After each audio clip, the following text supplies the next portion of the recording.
আমার মেয়েটাকে তোমরা আর শাস্তি দিও না ফরহাদ, আমাকে শাস্তি দাও, তবুও ওকে ওই বাড়িতে তোমরা পাঠিয়ে দিও না। আমার মেয়ের এত বড় সর্বনাশ তোমরা করো না।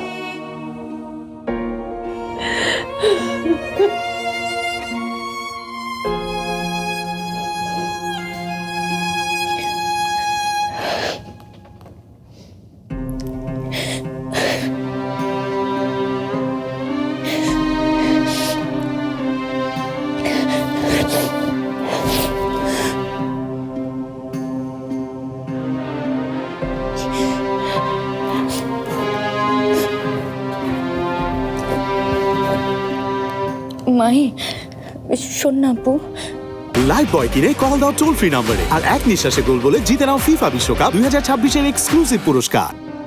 আমি মায়ের সাথে একবার দেখা করেই চলে আসবো, তুই প্লিজ আমাকে একটু নিয়ে চল। মার জন্য আমার অনেক চিন্তা লাগতেছে, মা যদি অসুস্থ হয়ে যায়। আমাকে এসব বলে কি হবে?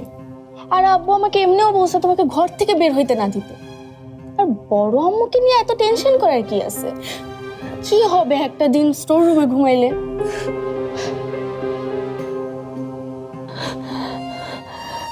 সারা জীবন যদি এই স্টোর রুমে আমাকে কাটাতে হয় তবুও থাকবো, তবুও মেঘার বিয়েটা আমি হতে দেব না। মেঘার সাথে কথা বলার জন্য আমাকে কিছু একটা উপায় খুঁজে বের করতে হবে। মা কি এমন কথা বলতে চাইলো যার জন্য চাচা চাচি আমাকে আর মাকে এইভাবে আটকায় রাখতেছে? মনে হইতেছে মা এমন কিছু জেনে গেছে যে আমি জানলে চাচার ক্ষতি হয়ে যাবে। কি ভাবতেছো মেঘা আপু? আমি ঘুমাইলে বাইরে যাবা?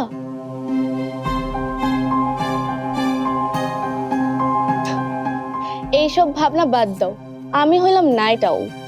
সূর্যের ওঠা ছাড়া আমি ঘুমাইতেই পারি না। আর ততক্ষণে আব্বু উঠা যাবে।